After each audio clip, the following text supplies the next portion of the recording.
Colombianos, este 24 de febrero de 2025, el expresidente de la República, Álvaro Uribe Vélez, en el juicio que enfrenta por los presuntos delitos de soborno simple, fraude procesal y manipulación de testigos en actuación penal, tuvo la oportunidad y la perdió de interrogar al senador de la República, Iván Cepeda. Sin embargo, lejos de lograr su cometido, demostrar que el senador Cepeda no es víctima suya, Cepeda respondió con firmeza y elocuencia, desmontando las preguntas capciosas e infundadas del acusado expresidente. El senador dejó en claro que jamás buscó testigos para que mintieran sobre la participación del imputado expresidente en la conformación del bloque metro de los paramilitares, y mucho menos que hizo parte del supuesto complot que Uribe insiste en denunciar, un complot que, según él, involucra desde el expresidente de la República, las FARC, Cuba, hasta magistrados de la Corte Suprema de Justicia. Una vez más, la estrategia del exmandatario se topó con la contundencia de los hechos y las declaraciones del senador Iván Cepeda. Por eso vamos a escuchar ese contrainterrogatorio, destacando que también estuvo el contrainterrogatorio de la Fiscalía y la defensa del expresidente hacia el senador Iván Cepeda. Eso fue más o menos el resumen de la audiencia, porque el senador Iván Cepeda continuó explicando los hechos de este proceso. Escuchamos cómo respondió Cepeda a cada una de las preguntas del ex senador Álvaro Uribe Vélez. ¿Usted tiene alguna prueba de alguna amistad mía o de algún negocio mío con Santiago Gallón Henao? Perdone. Además de especulativa, no es pertinente con los hechos objeto de juzgamiento. Señora juez, ¿para qué se reformule? Hay lugar a la objeción para que la reformule, señor procesal. Por favor, me apaga el micrófono. Perfecto, gracias. Una pequeña aclaración, amigos y amigas, no se trata de ninguna manipulación y edición del contenido original de la audiencia, sino la disminución de los silencios que estuvieron presentes en el caso para que el presente video se haga un poco más dinámico y no tenga la duración más allá del tiempo establecido, para aclarar ese pequeño punto. Señora, perdón, su señoría, pero en mi rol de profesor técnico solicito su reconsideración, porque el tema de Gallón Henao, pues de mi contra, pero sobre todo surge del tema del debate de control político que el Senado reconoció y que fue objeto del directo. Así que pido pues tener en cuenta esa circunstancia. Perdón, no hace parte de los hechos jurídicamente relevantes, en consecuencia por eso no hay lugar a reconsiderar. Continúe, señor Uribe. Sí, señora juez, con todo respeto y acato su orden, formulé la pregunta porque tiene la relación con la hacienda Guacharacas y para mí es muy importante. Señor senador Cepeda, el debate de 2014 ha sido muy relevante en todos estos acontecimientos. ¿Usted tiene alguna prueba de que yo hubiera aceptado ser miembro de la junta de la empresa Luis Carlos Molina, a quien le asignaron responsabilidades de recoger dineros para pagar a los sicarios del doctor Fidel Cano? En el mismo sentido, objeción impertinente con los hechos objeto de juzgamiento del ciudadano Cano. No hay ningún cargo por parte de la Fiscalía para que se reformule. Gracias. Hay lugar a la objeción, toda vez que conforme el escrito de acusación y su formulación, los hechos que concitan la atención del despacho presuntamente ocurrieron como 3 o 4 años posteriores, entonces no hace parte de este debate probatorio. Señora juez y señora fiscal, esta pregunta espero que no la objete, porque aquí se ha hablado mucho de la extradición de los paramilitares. Señor senador Cepeda, ¿usted conoció que mi gobierno, al extraditar a los jefes paramilitares, hubiera creado o propuesto algún obstáculo para que las instituciones colombianas los visitaran, buscaran pruebas, buscaran la verdad? Y hablo del Ejecutivo, la justicia, el Parlamento, la sociedad civil, etcétera. En el momento que yo acepté esa extradición, que además tenía el visto bueno de la Corte Suprema, o posteriormente creé o propuse algún obstáculo para que hubiera ese acceso integral de Colombia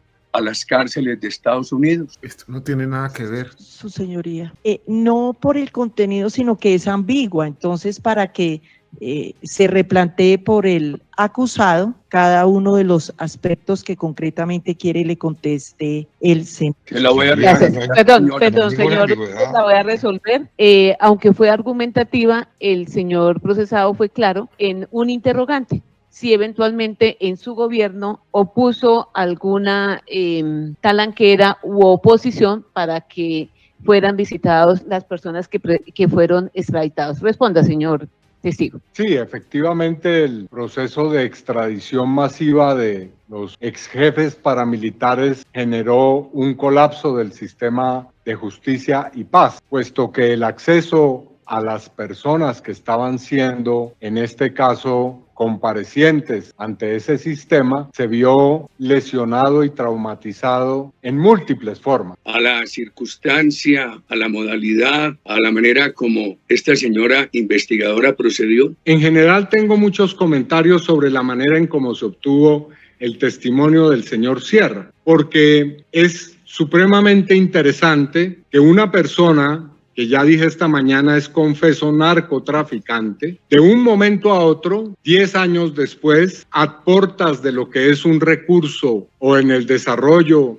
de un proceso en el cual se busca un recurso ante la Corte Suprema de Justicia, milagrosamente recobre la memoria y decida, de alguna manera como un golpe de conciencia y de claridad y transparencia moral, decir que fue objeto de un intento de soborno. Esta mañana usted dijo que personas que usted entrevistó en las cárceles se habían interesado en hablar con usted por lo que habían conocido en medios de comunicación. Le pregunto, en 2018, cuando se dieron los últimos episodios que finalmente me condujeron a mí a que me privaran de la libertad, ¿había un gran interés en los medios de comunicación para difundir los temas que ocurrían entre usted y yo? Sí, fue un hecho de notoriedad pública y de gran impacto en la opinión. ¿Usted niega que eso, en el caso de las personas que me han informado a mí, hubiera tenido incidencia? El hecho que es incontrovertible es que no he presentado un solo testigo ante la justicia colombiana en el transcurso de estos 13 años después de que usted me formuló una denuncia penal. Eso se discutirá. Usted sabe que la señora investigadora Lisa Ruth ha intervenido en otros casos que se tramitan ante la justicia colombiana. No, no tengo conocimiento. Usted hizo una mención hoy que me obliga a mí a hacer esta pregunta. ¿Usted tiene conocimiento que yo haya hecho un comentario sobre su señora esposa? Y esto lo hago con superior respeto, distinto a señalar que ella fue compañera de trabajo del magistrado Reyes. El señalamiento que usted hizo concretamente es que la relación que existió en términos laborales entre el hoy magistrado de la Corte Suprema, el magistrado César Reyes, y mi esposa, que trabajó en un programa o un proyecto que estaba ligado a la misma agencia de cooperación en el cual trabajó el doctor Reyes, habría generado algún tipo de influencia para que él actuara de tal o cual manera cuando tuvo que instruir en la Corte Suprema este caso. Usted ha escuchado que yo he repetido que el magistrado Reyes debió haberse declarado impedido, no solamente por haber sido compañero de trabajo de su señora, sino por haber sido contratista del gobierno Santos en el proceso de La Habana, proceso del cual yo fui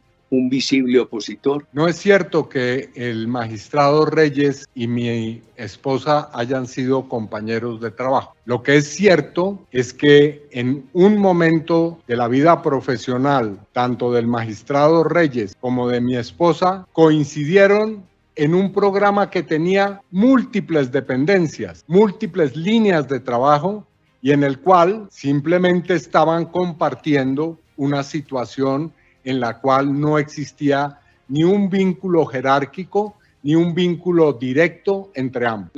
¿Me podría contestar la segunda parte de la pregunta? Usted ha escuchado que yo he repetido que el magistrado Reyes, quien fue el ponente para imponerme una medida restrictiva de la libertad, fue contratista al gobierno Santos en el proceso de La Habana, del cual yo era un visible opositor. No tengo conocimiento de eso, perdón. No había. Por favor, vamos a estar pendientes de las objeciones porque en este momento no pude darle luz a la palabra a la señora fiscal. Continúe, señor Uribe.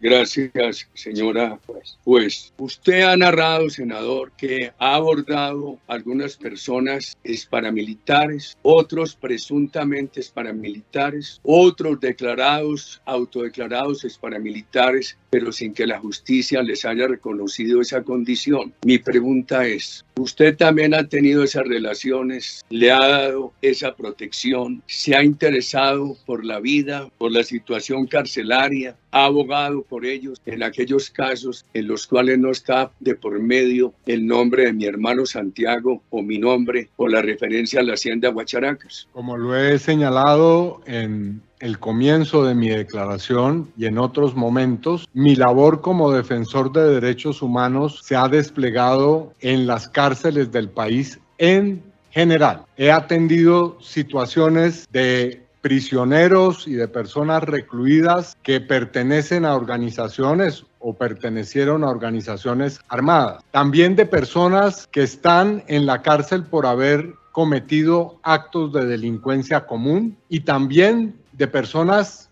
lamentablemente muchas, que están en las cárceles sin tener ninguna clase de razón para estar. Así que es un hecho que puede ser demostrado de múltiples formas que mi labor en las cárceles no hacía parte de ningún plan o estrategia para lograr un fin determinado. Senador, ¿podría mencionar personas que se autoproclaman paramilitares o que están reconocidos como paramilitares, que no hayan mencionado, que no hayan tenido interés en el nombre de mi hermano, en la hacienda Guacharacas, en el nombre mío, a quienes usted les hubiera dado apoyos como el apoyo que le dio a los señores Monsalve y Alberto Guerrero? Puedo mencionar algunos casos. En alguna oportunidad visité al señor, petición de él, el señor Helves Albarracín, conocido también como El Canoso. En esa entrevista, el señor Helves en un momento mencionó que había tenido conocimiento de que estaba en curso un plan para asesinar al señor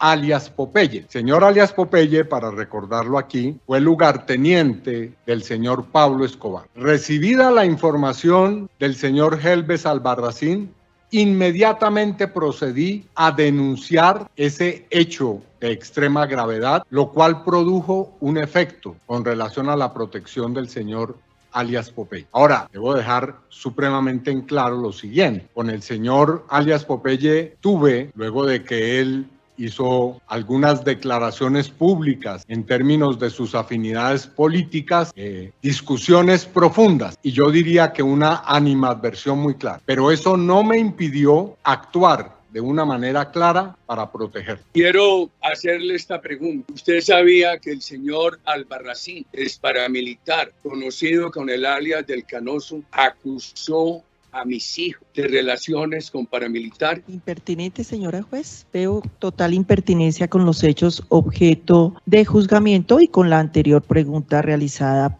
por la defensa material.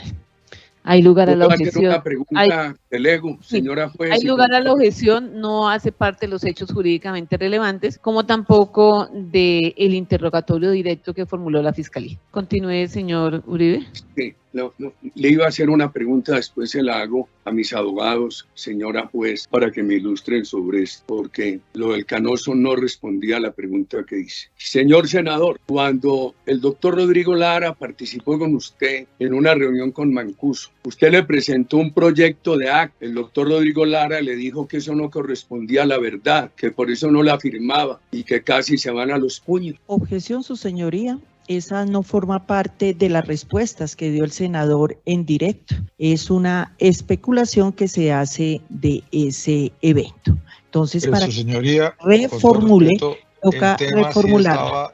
Sí Sí. del directo. El tema, perdón, señor defensa, el tema sí lo trató el señor Cepeda en las horas de la mañana, pero no hizo manifestaciones como que se iban a dar a los puños, sino que el señor Lara, por circunstancias muy personales, se había abstenido de firmar. Entonces, para que la reformule, ¿Puedo señor. replantear la pregunta, señora juez? Sí, señor, sí lo puede replantear. Senador, usted reconoce que el doctor Rodrigo Lara se negó a firmar el acta que usted le propuso porque consideró que ahí había unas menciones que no correspondían a miembros de mi familia. No, yo tengo otra percepción totalmente distinta de ese episodio. En primer lugar, yo no resuelvo mis problemas a puño limpio. Si hay algo que puedo decir es que soy alérgico a la violencia física y a la violencia verbal y simbólica. Pero en segundo lugar, el señor senador Rodrigo Lara explicó claramente que él tenía objeciones desde su conciencia para entrar, no a firmar un documento previamente elaborado, sino para entrar a elaborar el documento. Y eso fue respetado en ese momento. Señor senador, quiero hacerle esta pregunta. En los audios que escuchamos hoy, que son audios que refieren a conversaciones del señor Monsalve con el señor Caliche y a conversaciones del señor Monsalve con usted, solamente parecen audios unilaterales. Solamente escuchamos que en alguna ocasión el señor Monsalve le contestaba a Caliche. En ese capítulo que nos presentan son lo que le dice Caliche a Monsalve. Y en los audios entre usted y Caliche, entre usted y Monsalve, lo que escuchamos fue lo que le decía Monsalve a usted. Una pregunta. Figura, usted entregó aquello que usted le contestaba a Monsalve y todo aquello que Monsalve le contestaba a Caliche. Entregué los audios y textos que eran relevantes para la justicia en su totalidad. Señor senador, ¿usted supuso que Juan Guillermo Monsalve corría peligro por mi persona? Yo pedí que las denuncias hechas por el señor Monsalve fueran investigadas a cabalidad. Y si hubiera tenido la convicción de que esos intentos por asesinarlo provenían de usted, no le quepa duda que lo hubiera denunciado penalmente, como procedo siempre. Señor senador, ¿usted tiene alguna prueba que le hubiera dado convicción, que fuera un indicio importante de que yo estaba promoviendo seguimientos a la señora Deyanira o de que yo hubiera intervenido para que la sacaran de su trabajo? Pues, perdón, señor acusado. Objeto la pregunta porque pues es impertinente y no fue tocada ni preguntado en ese sentido al senador Iván Cepeda. Por eso la considero totalmente... Su señoría, el senador hizo referencia a ese episodio de Yanira Gómez, de que fue objeto de haber perdido su empleo, de que estaba muy preocupada, de que además le habían estado haciendo seguimientos. Pero jamás una persecución de Álvaro Uribe Vélez. Por eso hay que replantear la pregunta. La pregunta es que si piensa que Perdón, detrás de eso estaba o no estaba. Señor defensor, el señor testigo sí hizo referencia, y si no estoy mal la palabra, fue que fue injustamente despedida de su trabajo. Pero pues no hay lugar a la objeción. Es para que le concrete, según el señor procesado, si él tuvo o no participación, si usted sabe si tuvo o no participación de esa persecución presunta. No Eso me es, consta señora. Directamente. No le entendí. No me consta. Dije que no me consta directamente. Señora juez, otros temas que yo tenía para preguntar los ha agotado el doctor Granados.